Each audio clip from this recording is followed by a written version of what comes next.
క్రీస్తు రాత్రియద్దు ప్రియ క్రైస్తవ సహోదరి సహోదరులారా, ఈరోజు మనమందరము కూడా తపస్కాలపు 18వ రోజులోనికి అడిగిడి ఉన్నాము. ఈరోజు మనకి దేవుడిచ్చేటువంటి గొప్ప సందేశము, క్షమాపణ గుణము కలిగి జీవించమని మనందరినీ కూడా దేవుడు ఆహ్వానిస్తూ ఉన్నాడు.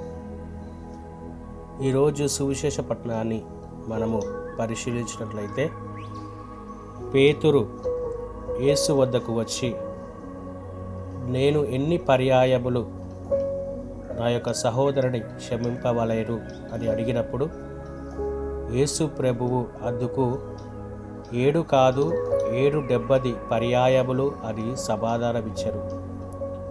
ప్రియ సహోదరి సహోదరులారా, ప్రస్తుత కాలంలో మనం చూసినట్లయితే ఇతరులను క్షమించాలి అంటే అది చాలా కష్టమైనటువంటిది. కానీ ఈరోజు దేవుడు మనందరికీ కూడా ఇచ్చేటువంటి గొప్ప సందేశం, క్షమాపణ గుణము కలిగి జీవించమని మనందరినీ కూడా ఆహ్వానిస్తున్నాడు. ఎప్పుడైతే మనము ఇతరులను క్షమిస్తామో మన యొక్క మనస్సు కుదుట పడుతుంది. అదేవిధముగా దేవుడు మనలను కూడా క్షమిస్తాడు. ఈరోజు సువిశేష పట్టణంలో ఆ యొక్క యజమాని ఏ విధంగానైతే తన యొక్క తోటి వారిని క్షమించి ఉన్నాడు, అదే విధముగా మరి మనము కూడా మన యొక్క తోటి వారిని, మన యొక్క సహోదరుని క్షమించాలి. ఎప్పుడైతే ఆ యొక్క క్షమాపణ కలిగినటువంటి ఆ యొక్క గుణము మనలో ఉంటుందో అప్పుడు మనము గొప్ప వాళ్ళముగా అయ్యేటువంటి ఆ యొక్క అవకాశము మనలో ఉంటుంది. కాబట్టి ప్రియ సహోదరి సహోదరులారా, ఈ యొక్క క్షమాపణ గుణము అనేటువంటిది చాలా గొప్ప గుణం. ఈ యొక్క లక్షణము మనలో ప్రతినిత్యము కూడా ఉండాలి. ఎప్పుడైతే ఇలాంటి గొప్ప లక్షణాలు మనలో ఉంటాయో మనం గొప్ప వాళ్ళముగా పరిగణింపబడతాము.